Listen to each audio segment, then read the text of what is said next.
I never imagined I'd become the guy who deliberately flooded an entire subdivision. 12 years ago, if you'd told me this tale, I'd have called you crazy and shown you the door. But life has a twisted sense of humor, shoving you into corners you never saw coming. So, buckle up, I'll lay it all out from the start, because you need the full picture to grasp why I ended up staring at upscale homes bobbing like forgotten buoys in a storm. My name's Alex Harper. I'm 48 now, and until this mess exploded, I believed I'd carved out my own Eden in the misty hills of Willow Creek Valley, up in Northern California. For over a decade, I'd poured my soul into creating Tranquil Pond, a man-made haven I engineered from scratch on a forgotten plot of land. Picture this. Every dawn, I'd slip into my canoe, gliding to the pond's heart beneath a massive oak I planted on day one, the one I dubbed Ancient Guardian. Its branches whispered secrets in the breeze, while the water mirrored the clouds like polished glass. Fish darted below. Birds chorused. Abovite wasn't just land, it was my redemption. Back in my old life, I consulted for the feds on land conservation, crunching data on wetlands and runoff, fooling myself into thinking I was saving the planet. Then a bribery scandal had nothing to do with me, but I got painted as the villain because my reports exposed the wrong pockets. Careers torched, reputation shredded. I cashed out my 401k, fled to this remote valley in 2013, and built my escape. No neighbors, no politics, just me, the pond, and silence. Mornings fixing the custom sluice gates I designed, afternoons reading under Ancient Guardian, evenings with sunsets that bled gold across the water. Pure bliss, until the rumble started. At first, it was distant excavators growling like thunder on the horizon, creeping closer week by week. I shrugged it off, maybe a farm expansion miles away. Then came the letter in my mailbox one foggy October morning in 2025, addressed to Alan Harper, but spot on with my address. From the Whispering Pines Homeowners Association, demanding dues and adherence to Valley guidelines. I chuckled, balled it up, and trashed it. What association? I'd picked this spot for its isolationo HOAs, no meddlers. But curiosity nagged, so I fired up satellite maps. There it was, my Tranquil Pond, relabeled Harmony Reservoir Public Amenity. My heart hammered. Someone had digitally hijacked my creation, marking it communal without a whisper. This wasn't a glitch, it was an ambush. Rage boiled as I pieced it together under Ancient Guardian, bulldozers edging nearer. What if they knew my scandal? What if this was payback from ghosts I'd buried? The invasion hit 3 days later, a fleet of trucks snarling down my gravel road like a siege force. Leading the pack was Marcus Kane, president of this phantom HOA, striding up in a tailored suit that screamed shark. His grin was all predator, eyes cold as steel. We're developing 35 executive estates around our shared reservoir, he announced, waving a fat binder of legalese stamped with county seals. You'll need to align with community standards. Our reservoir? I bit back fury, explaining I'd built it solo, every inch private. He just smirked wider. You were in federal land management, right? Then you know public good trumps personal claims. My gut twisted. He dug into my past, the one I'd erased. How? I'd gone off-grid. Marcus outlined his vision, luxury pads hawking premium waterfront views at insane markups, my pond the star attraction. Within days, their runoff turned my crystal waters murky, reeking of chemicals. Calls to officials looped in red tape. Marcus laughed off my demands, hinting darkly, I know why you're hiding out here, Alex. Interesting history. Threats veiled as chit-chat. But Crystal, back off or get exposed.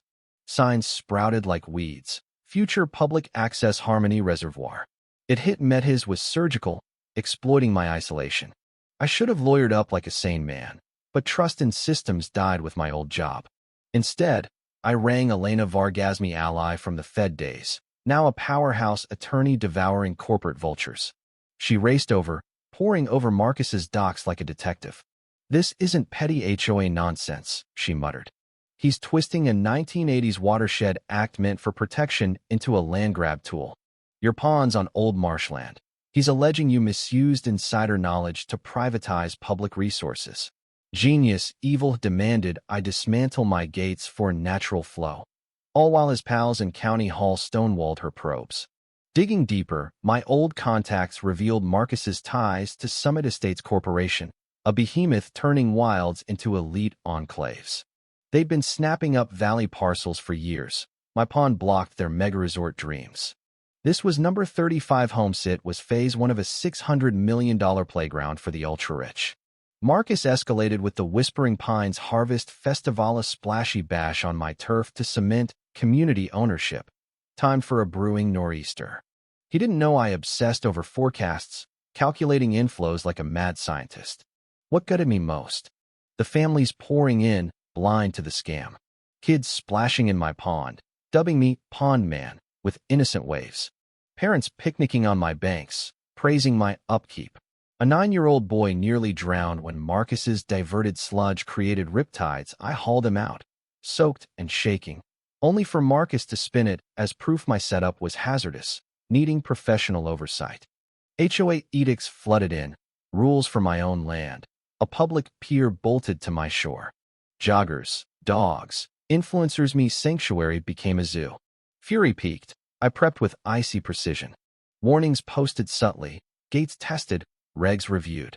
Under ancient guardians' storm-lashed limbs, I whispered, we've weathered worse. But what if this plays into his hands? Festival day dawned electric. Bands blaring, crowds swarming my stolen ground under ominous skies.